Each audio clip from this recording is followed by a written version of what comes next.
अस्सलाम वालेकुम my dear students.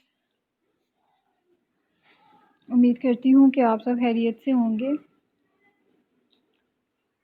आज बेटा हम अपना चैप्टर नंबर 11 स्टार्ट करेंगे, डिसीजन कॉन्स्ट्रक्ट। चैप्टर नंबर 11 की पहले हम पेपर वेटेज को डिस्कस कर लेते हैं।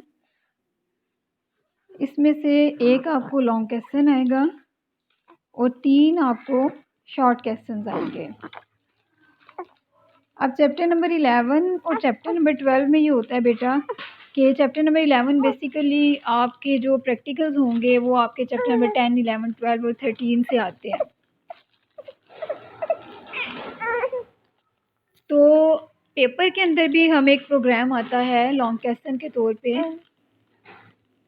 इस तरह से या तो चैप्टर 11 से हमें थ्योरेटिकल क्वेश्चन आ जाता है और चैप्टर नंबर 12 से हमें प्रोग्राम आ जाता है, या इस तरह से वो करते हैं कि चैप्टर 12 से हमें वो प्रोग्राम दे देते हैं और चैप्टर 11 से हमें चैप्टर 11 से प्रोग्राम दे देते हैं और चैप्टर 12 से थ्योरेटिकल क्वेश्चन दे देते हैं।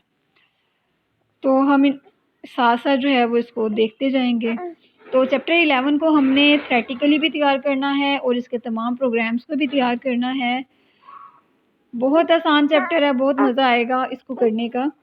चैप्टर 11 में प्रोग्राम्स जो हैं वो बड़े इंटरेस्टिंग है।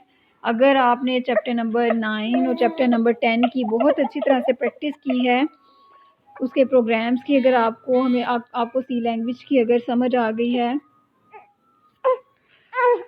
तो चैप्टर 11 के प्रोग्राम जो हैं वो भी इंशाल्लाह ताला आपको बहुत अच्छे से समझ आ जाएंगे।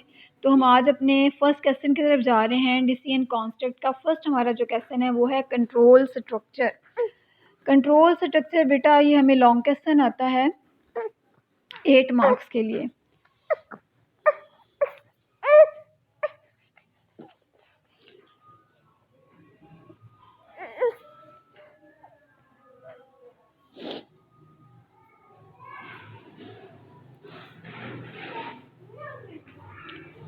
कंट्रोल स्ट्रक्चर बेसिकली क्या है, जब हम अपने प्रोग्राम के अंदर स्टेटमेंट्स को लिखते हैं तो बेसिकली जो स्टेटमेंट होती है, कंट्रोल स्ट्रक्चर बेसिकली एक स्टेटमेंट है जो कंट्रोल करेगा फ्लो ऑफ एग्जीक्यूशन को।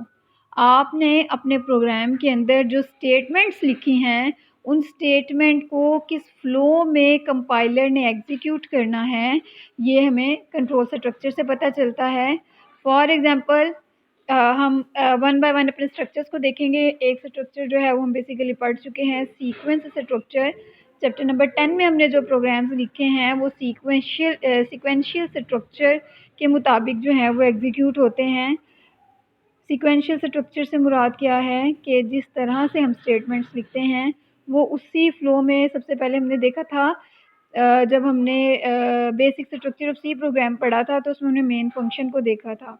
हमने देखा था कि हमारा जो कंट्रोल है वो मेन फंक्शन की फर्स्ट स्टेटमेंट पे जाता है, फिर वन बाय वन जो है वो स्टेटमेंट्स को एग्जीक्यूट करवाना शुरू कर देता है।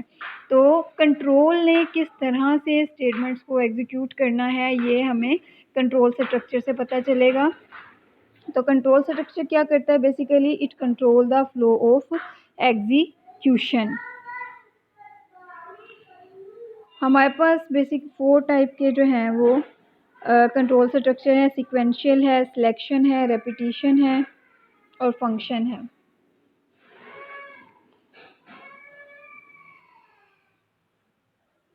नंबर 1 हम देखते हैं सीक्वेंशियल स्ट्रक्चर को। सीक्वेंस का मतलब है एक तरतीब।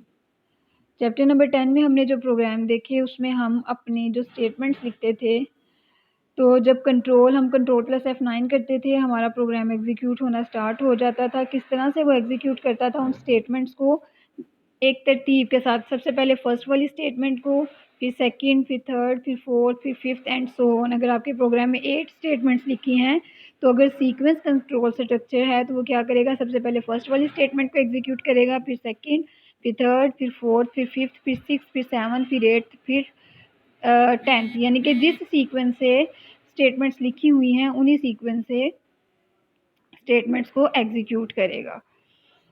ये क्या करता है, सिक्वेंशियल स्ट्रक्चर में स्टेटमेंट्स किस तरह एग्जीक्यूट हो रही होती हैं, इन ऑर्डर, जिस तरतीब से वो लिखी होती हैं। ये हमारे पास फ्लो चार्ट है। फॉर एग्जांपल हमारे पास एक प्रोग्राम है, उसमें टोटल 3 स्टेटमेंट्स थी और इस वक्त हमारा जो है वो सीक्वेंस स्ट्रक्चर है, तो वो किस तरह से स्टेटमेंट को एग्जीक्यूट करेगा, सबसे पहले फर्स्ट स्टेटमेंट को, फिर सेकंड स्टेटमेंट को, फिर थर्ड स्टेटमेंट को, फिर एंडिंग पॉइंट आ जाएगा। कंट्रोल स्ट्रक्चर में एक हमारे पास स्टार्टिंग पॉइंट होता है। स्टार्टिंग पॉइंट का मतलब होता है कि कहाँ से एग्जीक्यूशन स्टार्ट होनी है, एग्जीक्यूशन ख़त्म करने के बाद कौन सा एंडिंग पॉइंट होता है, कहाँ पे एग्जीक्यूशन जो है वो हमारी एग्जिट हो जानी है। तो सिक्वेंशियल स्ट्रक्चर में जिस तरतीब से स्टेटमेंट्स लिखी होती हैं उसी तरतीब से स्टेटमेंट्स जो हैं वो एग्जीक्यूट होती हैं। नेक्स्ट हमारे पास है सिलेक्शन स्ट्रक्चर। सिलेक्शन स्ट्रक्चर में क्या होता है, हमारे पास एक कंडीशन होती है, उस कंडीशन की बेस पे हमारी स्टेटमेंट्स एग्जीक्यूट हो रही होती हैं। ये पता नहीं। कंडीशन हमने पहले भी देखा था कि कंडीशन या तो ट्रू रिटर्न करती है या फॉल्स रिटर्न करती है। तो सिलेक्शन स्ट्रक्चर में हमारे पास डिफरेंट सिलेक्शन स्ट्रक्चर हैं, इफ़ है, इफ़ एल्स है, स्विच है, ये हमने अपने इस चैप्टर में डिस्कस करने हैं। तो इसमें क्या होता है, हमारे पास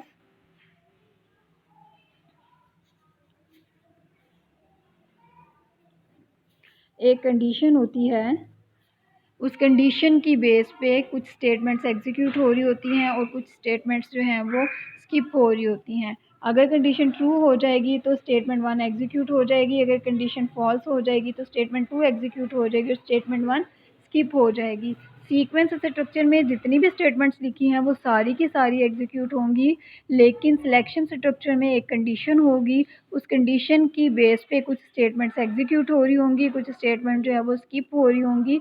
सिर्फ कंडीशन के ट्रू या फॉल्स होने पे इसमें डिपेंड करता है। उसके बाद है रेपिटेशन स्ट्रक्चर। रेपिटेशन का मतलब होता है बार बार, किसी काम का बार बार होना, इसको आइट्रेशन स्ट्रक्चर भी बोला जाता है। रेपिटेशन में क्या होता है, हमारे पास रेपिटेशन में हम 3 चीज़ों को देखेंगे, while loop, do while loop and for loop. अगर आप चाहते हो कि एक काम आप चाहते हैं कि कंपाइलर बार बार एक ही काम को जो है वो एग्जीक्यूट कराए तो हम रेपिटेशन स्ट्रक्चर को इस्तेमाल करेंगे। डिफरेंट इसमें क्या होता है, एक कंडीशन होती है, अगर वो कंडीशन ट्रू रिटर्न करे तो स्टेटमेंट एग्जीक्यूट होती है। ये स्टेटमेंट ने बार बार एग्जीक्यूट होना है जब तक कंडीशन फॉल्स नहीं हो जाती। जब कंडीशन फॉल्स होगी तो हमारा कंट्रोल जो है वो एग्जिट हो जाएगा। फॉर एग्जांपल मैं चाह रही हूँ कि स्क्रीन पे हेलो पाकिस्तान 5 टाइम प्रिंट हो। स्क्रीन पे क्या प्रिंट हो, हेलो।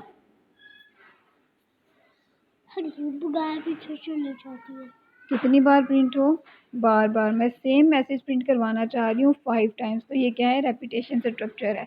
इसमें मैं यहाँ पे एक कंडीशन लगाऊंगी जो 5 बार इस लूप को चलाएगी और 5 बार हेलो प्रिंट होगा।